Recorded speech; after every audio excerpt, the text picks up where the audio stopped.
Yes, nu skal vi altså præsentere vores video, som er en soft adventure tur til vores friluftshold.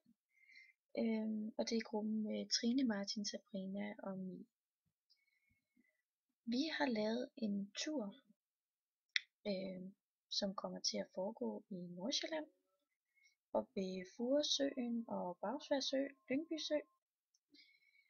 Og som I kan se her, så har vi tegnet sådan en lille rute ind her på kortet, som bliver den rute, vi kommer til at bevæge os på turen.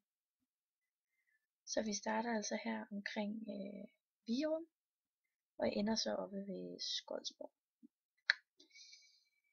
Yes.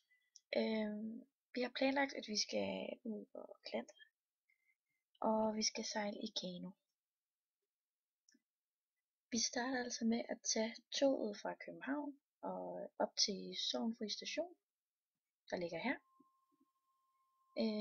Og så kan vi gå et meget kort stykke, lige hvad der minder om omkring 1,5 kilometer, herhen til tæt på Spurveskjulskoven, hvor at der ligger en til tops klatrestation, eller hvad man kalder det, som er sådan noget skovklatring. Og det synes vi kunne være rigtig sjovt at prøve. Og vi har fundet en lille reklamevideo fra, som vi lige synes, at I også skal se, og den kommer her.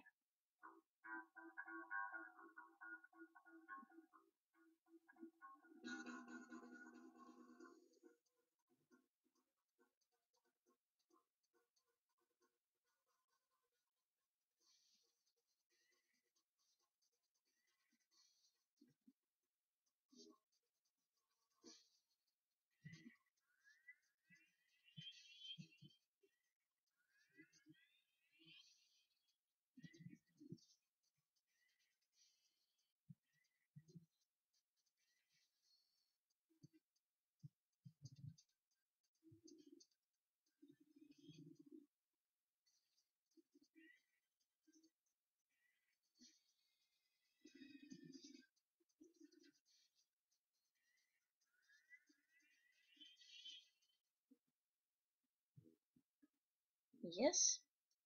Det bliver sådan, at vi tager fra København omkring kl.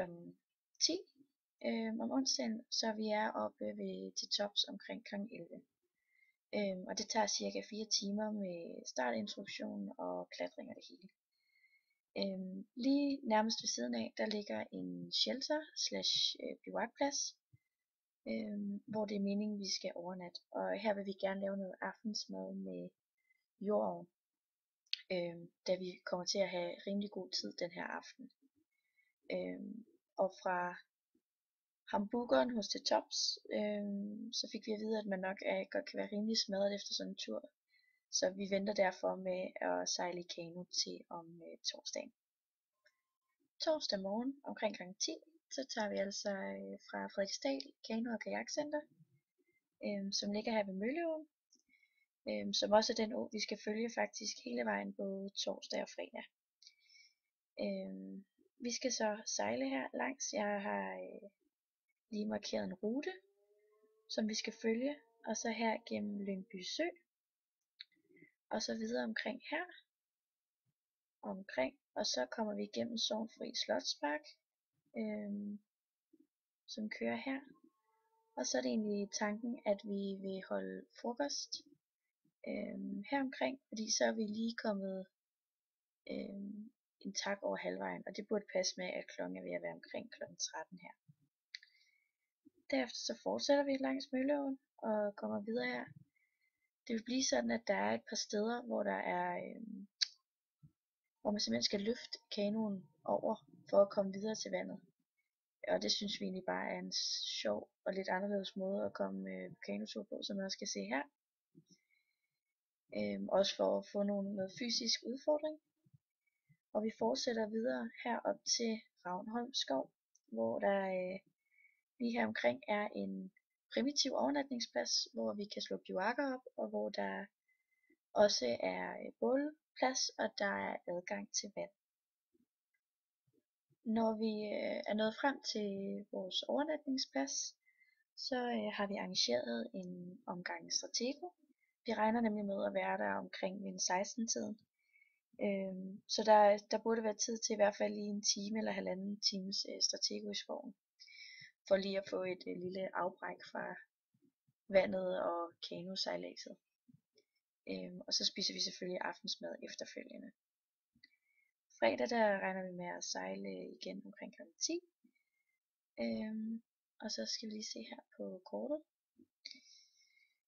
Vi sejler altså her fra Ravnholm Skov og videre stadigvæk langs Mølleåen og følger den her igennem her og videre. Der kommer igen nogle overbæringsstrækninger, og vi ender altså herude ved Strandmøllen og ude ved Øresund.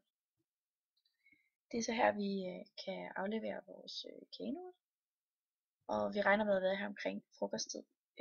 Så vi kan altså eventuelt også spise frokost her sammen, hvis der er stemning for det.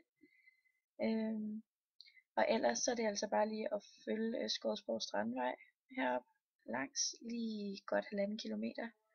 Og så er vi altså ved Skodsborg station.